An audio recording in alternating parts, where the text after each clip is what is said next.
เมื่อเห็นภาพของพระนางเวทิสามหาเทวีมเหสีพระองค์แรกของพระเจ้าอโศกมหาราชซึ่งภาพต้นฉบับเป็นงานสะสมศิลปะหลวงของพระราชวงศ์อังกฤษที่ปราสาทวินเซอร์ก็เกิดความสนใจจึงสืบค้นข้อมูล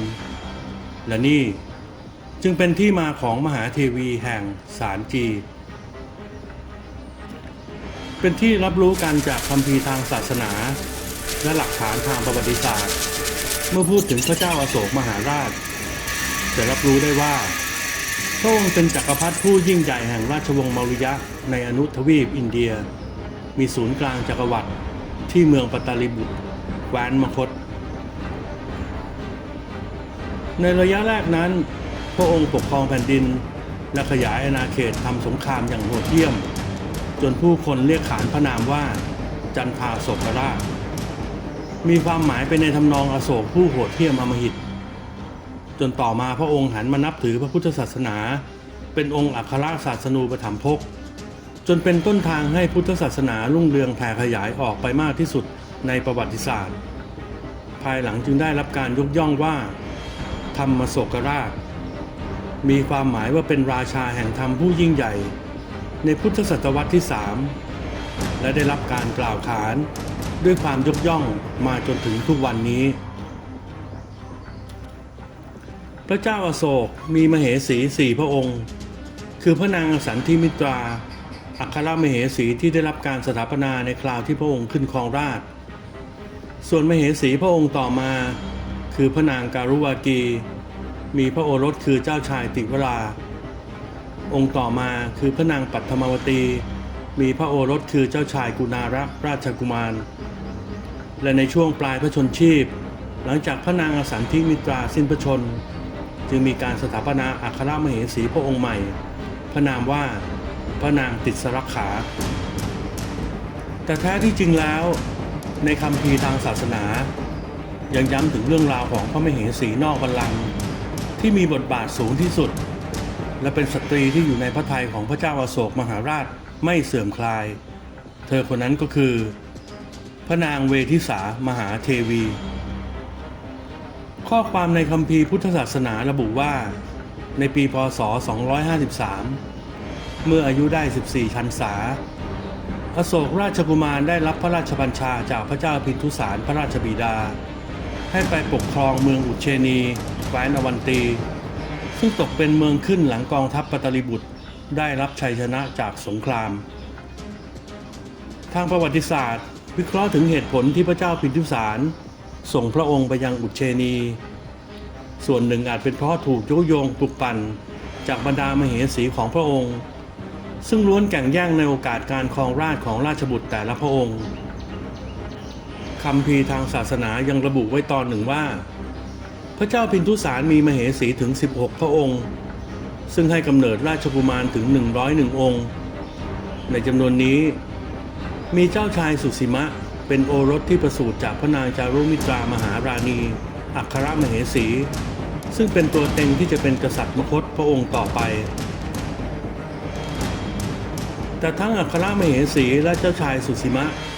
ต่างหวั่นไหวกับเจ้าชายอโศกซึ่งเป็นโอรสองค์โตของพระนางสิริธรรมากับพระเจ้าพินทุสารเป็นราชกุมารที่มีความกล้าหาญและเข้าร่วมในสงครามมาอย่างต่อเนื่องซึ่งหลายครั้งเป็นแม่ทัพด้วยพระองค์เองในคัมภีร์อโศกวัฒนาและมหาวัสสะกล่าวไว้ตอนหนึ่งก่อนที่พระนางสิริธรรมาจะถูกถวายตัวเข้ามาเป็นนางกำนันในพระราชวังมีหมอดูทำนายว่าพระนางจะให้กำเนิดบุตรชาย2 คนคนหนึ่งเป็นมหาราชผู้ยิ่งใหญ่และอีกคนจะเป็นนักบวชซึ่งต่อมานางก็ให้กำเนิดอโศกราชกุมารกับพระโอรสอีกพระองค์นามว่าเจ้าชายวิทย์อโศกอาจจะเป็นด้วยเหตุผลของการทำนายจากหมอดูที่รู้ไปถึงหูของคนในราชสำนักหรือเจ้าชายสุสีมะก็มีความชอบธรรมในการขึ้นครองราชย์ในอนาคตโดยเป็นโอรสที่เกิดจากอัครมเหสีผู้มีอำนาจในราชสำนักฝ่ายในและยังมีเจ้าชายพระองค์อื่นที่เข้าข้างอยู่มากมายประกอบกับอโศกราชกุมารเป็นนักรบที่มีพระเจ้าจันทรครุฑเสด็จปู่เป็นแบบอย่างเพื่อเป็นการตัดไฟแต่ต้นลม ในที่สุดพระเจ้าพินทุสารซึ่งถูกกดดันจากหลายฝ่ายก็ส่งเจ้าชายอโศกไปปกครองอุเชนีระหว่างทางมีเมืองหนึ่งคือเมืองเวทิสะห่างจากตัวเมืองราว10 กิโลเมตรเป็นชุมชนชาวพุทธเล็กๆบนเนินเขาที่นี่อโศกราชกุมารได้พบกับพระนางเวทิสาผู้เป็นธิดาของเศรษฐีเมืองนี้แน่นอนว่าเธอเกิดในครอบครัวที่ศรัทธาในพุทธศาสนาและเป็นชนชั้นสูงมาแต่เดิมเรื่องนี้ในคัมภีร์ดีกาของลังการะบุชื่อพระนางว่าเวทิสามหาเทวีสักยะกุมารีซึ่งครอบครัวของพระนางสืบเชื้อสายมาจากสักยวงศ์ของพระพุทธองค์ทางใดทางหนึ่งและได้ลี้ภัยมาในคราวที่พระเจ้าวิพูธพระแห่งแคว้นโกศลทำลายสักยวงศ์ครอบครัวของพระนางเวทิสามหาเทวีคงหนีภัยมาในคราวนั้นและมาปักหลักยังหมู่บ้านเล็กๆในเขตเมืองเวทิสานี้เมื่ออโศกราชกุมารได้รับพระราชบัญชาให้มาปกครองอุเชนีจนเดินทางผ่านมายังหมู่บ้านนี้จึงมาพบหญิงงามที่มีราศีผ่องใสผิวพรรณเปล่งปลั่งกับกิริยาอันเรียบร้อยอ่อนหวานอย่างชาวพุทธพระองค์ก็หลงรักในทันทีตัวพระนางเองก็คงจะพอใจด้วยเช่นกันยิ่งอโศกราชกุมารเดินทางมาในนามอุปราชเจ้าผู้ครองนครทั้งพ่อแม่และเครือญาติก็ย่อมให้การสนับสนุนเป็นธรรมดาอโศกราชกุมารจึงได้นางเป็นชายาองค์แรกและพาไปอยู่ยังนครอุเชนีจนมีพระโอรสธิดา2 พระองค์คือพระมหินทกุมารและพระสังฆมิตรากุมารีในระหว่างที่พระเจ้าอโศกยังเป็นองค์อุปราชครองอุเชนีพระองค์ย่อมพบเห็นจริยวัตรของชาวพุทธจนเป็นเรื่องปกติและพระนางเวทิสาย่อมมีบทบาทสำคัญในการให้พระเจ้าอโศกทรงรู้พื้นฐานหลักธรรมของพระพุทธองค์เป็นเบื้องต้นก่อนขึ้นครองราชย์นี้ศาสตราจารย์แฮร์รี่ฟร็อกอดีตผู้อำนวยการสถาบันอักษรศาสตร์อินเดียได้ตีความว่าคำว่าคู่ครองของท่านก็คือพระนางเวทิสามหาเทวีพระชายาชาวพุทธคนแรกของพระองค์นั่นเองจะว่าไปแล้วในชมพูทวีปหรืออินเดียโบราณเวลานั้นผู้คนต่างนับถือศาสนาพราหมณ์ซึ่งเป็นศาสนาชี้นำในหมู่กษัตริย์ของเมืองต่างๆแม้ศาสนาพุทธจะเกิดขึ้นจนล่วงเลยผ่านเวลาจนเข้าพุทธศตวรรษที่3แล้วแต่ก็ถูกปิดกั้นจากหมู่พราหมณ์จนพุทธศาสนากลายเป็นความเชื่อในหมู่คณะชนชั้นระดับกลางหรือล่างเป็นส่วนใหญ่ปะปนไปกับศาสนาเชนและชีวกะแต่ในช่วงปลายของพระเจ้าจันทรคุปศาสนาเชนก็กลับมายิ่งใหญ่จนพระองค์ศรัทธาถึงขั้นตัดสินพระทัยครอบผนวดในศาสนาเชนจากนั้นศาสนาพราหมณ์ในราชสำนักก็กลับมาเฟื่องฟูอีกครั้งดังนั้นบุคคลใดก็ตามที่ไม่ได้อยู่ในศาสนาพราหมณ์ย่อมถูกรังเกียจเดียดฉันแต่การที่อโศกราชกุมารไม่ติดขัดกรณีที่นางเวทิสาเป็นชาวพุทธสิ่งนี้แสดงให้เห็นถึงความรักแท้จริงที่พระองค์มีต่อพระนางในราว17 ปีผ่านไปในปีพ.ศ. 270พระเจ้าพินทุสารเสด็จสวรรคตโดยไม่ทราบสาเหตุบางกระแสบอกว่าป่วยบางแหล่งบอกว่าถูกลอบปลงพระชนและสร้างความปั่นป่วนภายในราชสำนักปตลิบุตรซึ่งเจ้าชายสุสิมะองค์รัชทายาทก็หมายมั่นจะครองบัลลังก์โดยมีพระนางจารุมิตราพระราชมารดาและบรรดาเจ้าชายอีกหลายพระองค์ต่างให้การสนับสนุนอย่างเต็มกำลังแต่บรรดามุขมาศราชสำนักไม่คิดเช่นนั้นสันนิษฐานว่าจานักยะมหาพราหมณ์แห่งราชสำนักปตลิบุตรผู้เคารพเทิดทูนสถาบันกษัตริย์แห่งราชวงศ์มริยะและมคธมานับตั้งแต่สมัยพระเจ้าจันทรคุปจนถึงพระเจ้าพินทุสารเป็นผู้มีส่วนสำคัญในการดึงตัวอโศกราชกุมารกลับมายังราชสำนักและผลักดันจนพระองค์ก้าวขึ้นสู่เสวตฉัตรแห่งมคธเหตุผลสำคัญก็น่าจะมาจากความวุ่นวายในราชสำนัก และอุปนิสัยของเจ้าชายสุสีมะที่ฮึกเหิมหยิ่งพยองก้าวร้าวถือตัวว่าเป็นเจ้าชายวงโตในอัครมเหสีหมายมั่นว่าอย่างไรเสียก็จะขึ้นเป็นจักรพรรดิอย่างแน่นอนและอีกเหตุผลหนึ่งคือพระนางสิริธรรมาพระมารดาของพระเจ้าอโศกซึ่งอยู่ในปาตาลิบุตรถูกสังหารอย่างไม่ทราบสาเหตุเรื่องนี้ทำให้เจ้าชายอโศกโกรธแค้นมากด้วยเหตุนี้พระองค์จึงต้องแยกจากพระนางเวทิสาด้วยเหตุผลทางการเมืองที่พระองค์ไม่อาจบอกได้ว่าในการข้างหน้าจะเป็นอย่างไรแน่นอนว่าพระองค์ไม่ได้เดินทางมาตามลำพังแต่ได้รับการสนับสนุนจากกองทัพอุเชนีตักกศิลารวมทั้งหัวเมืองที่ขึ้นตรงอยู่รายรอบจึงบุกเข้าราชสำนักปาตาลิบุตรอย่างง่ายดายแล้วพระองค์ก็สังหารองค์รัชทายาทสุสีมะกับบรรดาเจ้าชายทั้งหลายในบางกระแสระบุว่าพระองค์สังหารพี่น้องต่างมารดาไปถึง99พระองค์แต่ความวุ่นวายภายในราชสำนักยังไม่จบสิ้นหลังจากยึดอำนาจพระเจ้าอโศกจำเป็นต้องจัดการปัญหาความยุ่งยากที่อย่างลึกในราชสำนักให้หมดไปทั้งกลุ่มอดีตมเหสีของพระเจ้าพิมพิสารทั้งขุนนางข้าราชสำนักที่มาจากเมืองต่างๆทั้งการสาสางผู้ที่เกี่ยวข้องกับการสิ้นพระชนม์ของพระราชบิดาและพระราชมารดากับการจัดการกองทัพเพื่อเตรียมต่อสู้กับอาณาจักรน้อยใหญ่ที่พร้อมจะก้าวสู่สงครามเพื่อช่วงชิงความเป็นใหญ่เหนือชมพูทวีปข้อมูลทางประวัติศาสตร์ระบุว่านับจากพระเจ้าอโศกเสด็จมาจากเมืองอุเชนีจนเข้ายึดอำนาจในปีพ.ศ. 270แต่พระองค์เข้าพระราชพิธีราชาภิเษกในปีพ.ศ. 275รวมระยะเวลา5 ปีที่พระองค์และคณะที่ปรึกษาใช้เวลาในการแก้ปัญหา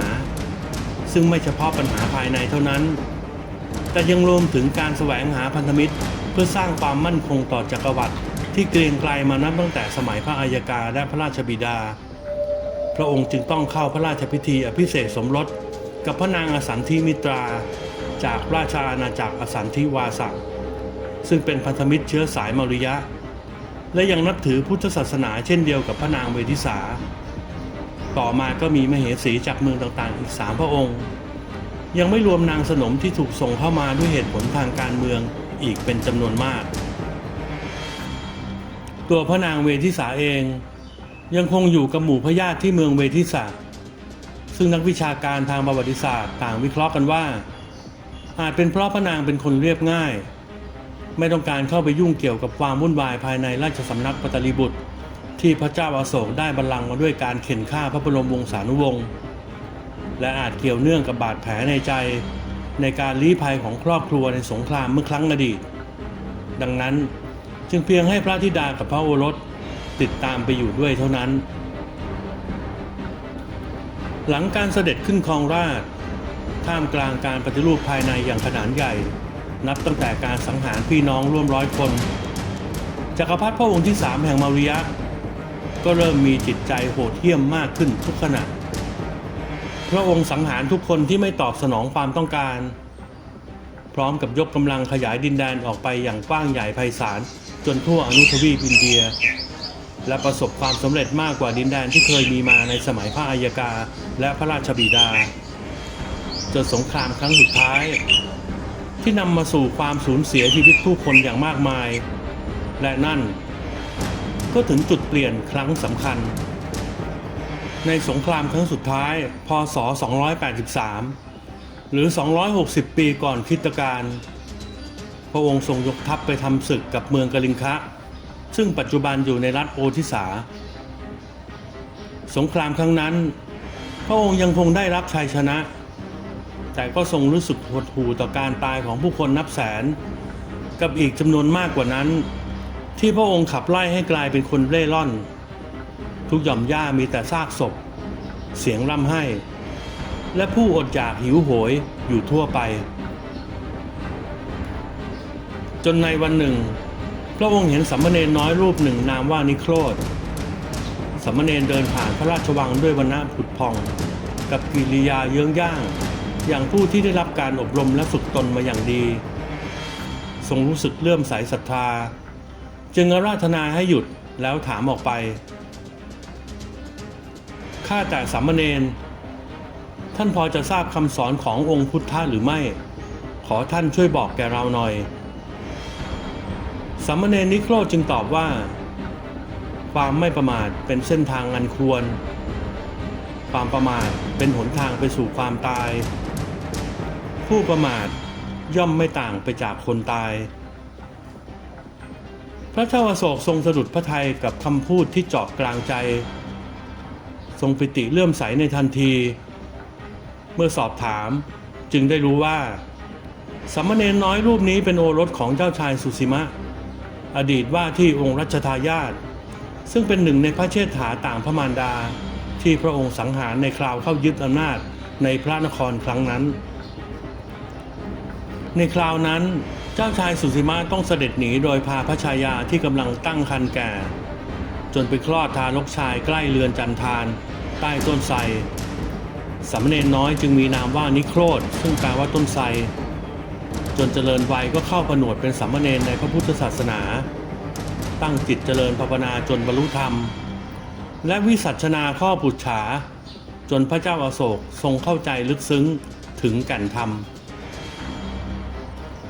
ด้วยเหตุนี้ท่ามกลางความวุ่นวายในพระทัยอันเกิดจากผู้คนล้มตายเป็นอันมากและบรรดาพี่น้องยังต้องมาสังเวยชีวิตจากมือของพระองค์มีเพียงสามเณรนิโครธเพียงรูปเดียวที่คลายความทุกข์ของพระองค์ได้และอาจหวนคิดไปถึงพระนางเวทิสาเทวี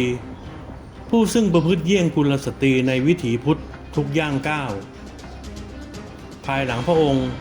จึงเสาะแสวงหาองค์ความรู้จากเถระภิกษุผู้บรรลุธรรมจนยิ่งเพิ่มแรงศรัทธามากล้นทวีคูณแล้วจึงหันมานับถือพุทธศาสนา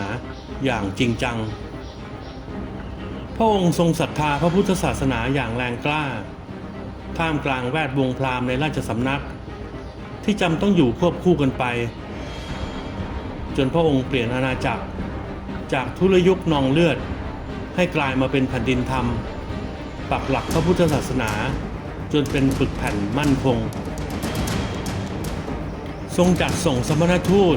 ออกไปเผยแผ่พระพุทธศาสนาถึง9เส้นทางทรงสร้างวิหาร 84,000 แห่งเจดีย์หรือสถูป 84,000 องค์และทุกสิ่งอันเอื้อประโยชน์ต่อประชาชนจนกลายเป็นองค์อัครศาสนูปถัมภกผู้เปี่ยมล้นเมตตาและศรัทธาพระพุทธศาสนาอย่างสูงสุดในบรรดาสิ่งก่อสร้างทางพุทธศาสนาโดยเฉพาะสถูปเจดีย์ที่มีชื่อเสียงที่สุดคือมหาสถูปสารจีที่พระองค์สร้างขึ้นบริเวณเนินเขาเวทิสะอันเป็นถิ่นเกิดและสถานที่ได้พบกับพระนางเวทิสาเพื่อเป็นที่ประดิษฐานพระบรมสารีริกธาตุขององค์พระสัมมาสัมพุทธเจ้าพระธาตุของอัครสาวกพระโมคคัลลานะพระสารีบุตรและพระธาตุของสมณทูตที่ส่งไปประกาศศาสนา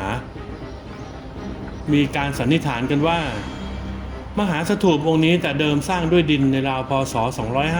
250หากเป็นเช่นนั้นก็เป็นช่วงเวลาเดียวกับที่อโศกราชกุมารครองคู่กับพระนางเวทิสาเพราะพระองค์เสด็จมาที่นี่ในปีพ.ศ. 253ต่อมาหลังครองราชย์และเปลี่ยนมานับถือพุทธศาสนาแล้วน่าจะมีการมาบูรณะก่อสร้างเพิ่มเติมด้วยพระราชศรัทธาที่มุ่งมั่นจึงเกิดสิ่งก่อสร้างขึ้นมากมายทั้งสถูปองค์ที่1องค์ที่2องค์ที่3วัดวิหารศิลาจารึกเสาอโศกและกุฏิที่พักสงฆ์รอบบริเวณเป็นจำนวนมากสำหรับพุทธสถานสารจีแห่งนี้แม้จะมีการบูรณะหลายครั้งจากราชวงศ์ต่างๆแต่หลักฐานที่บ่งชี้ถึงสมัยพระเจ้าอโศกมหาราชยังมีอยู่ที่บริเวณซุ้มประตูทั้ง4ทิศและเสาอโศกทางด้านทิศใต้มหาสถูปแห่งนี้แกะสลักภาพพระพุทธเจ้าพุทธประวัติและสัตว์ต่างๆที่มีความหมายไปในทางพุทธศาสนาอย่างงดงามบริเวณแนวกำแพงหินล้อมรอบองค์มหาสถูปเรียกว่าเวทิกาทั้ง4ทิศมีซุ้มประตูที่เรียกว่าโตรณนะ ทำจากหินแกะสลักแสดงถึงความหมายทางพุทธศาสนาทั้งสิ้นโดยซุ้มประตูทางทิศเหนือแสดงถึงพระธรรมจักรทิศตะวันออกเป็นพุทธประวัติ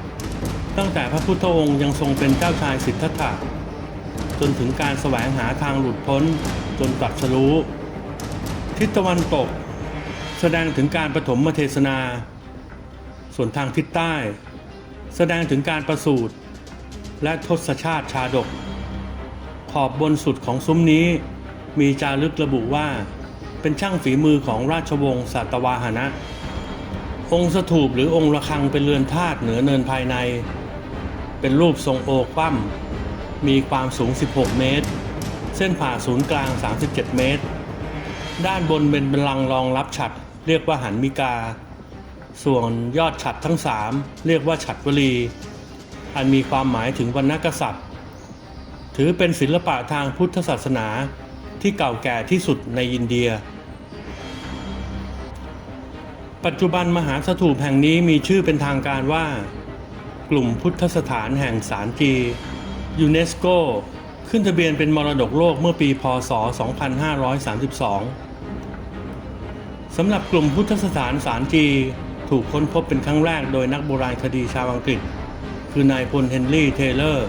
ในปีพ.ศ. 2361ต่อมาได้รับการบูรณะระหว่างปีพ.ศ. 2455 ถึง 2462 ปัจจุบันชาวพุทธทั่วโลกต่างถือเป็นเป้าหมายหนึ่งในชีวิตที่อยากถือโอกาสเดินทางไปนมัสการพุทธสถานแห่งนี้ยังไม่มีหลักฐานแน่ชัดว่าพระนางเวทิสาสิ้นพระชนม์เมื่อปีพุทธศักราชใดแต่สิ่งที่รับรู้ได้สำหรับมหาเทวีพระองค์นี้คือเป็นวรรคแรกจนถึงวาระสุดท้ายของมหาราชผู้ยิ่งใหญ่โดยมีมหาสถูปสารจีเป็นประจักษ์พยานรักและศรัทธาในพุทธศาสนาอันเป็นนิรันดร์ชมพูทวีปหลังพุทธกาลนอกจากเราจะทราบเรื่องราวของพระนางเวทิสามหาเทวีผู้ซึ่งมีข้อมูลให้สืบค้นอยู่ไม่มากนักแต่หลักฐานโบราณคดีในพุทธสถานสารจีแห่งนี้ก็บ่งบอกได้อย่างชัดเจนว่าพระนางมีความสำคัญต่อพระเจ้าอโศกมหาราชจึงควรที่จะนำเบื้องหลังของพระองค์ขึ้นมาบอกกล่าวนอกจากนี้ยังทำให้ทราบว่ามหาสถูปสารจีได้จากแหล่งอื่นที่กระจายอยู่ทั่วไปในอนุทวีปอินเดียถือเป็นจุดเริ่มต้นของศิลปกรรมทางพุทธศาสนาก่อนที่จะมีการสร้างพระพุทธรูปขึ้นในสมัยต่อมาและสำหรับ EP หน้าเราจะเจาะเข้าไปในเรื่องนี้คงต้องเท้าความไปถึงสมัยพระเจ้าอเล็กซานเดอร์ที่ต้องมาหยุดสงครามณดินแดนแถบนี้แล้วพบกันใน EP หน้าสำหรับวันนี้ขอลาไปก่อนครับสวัสดีครับ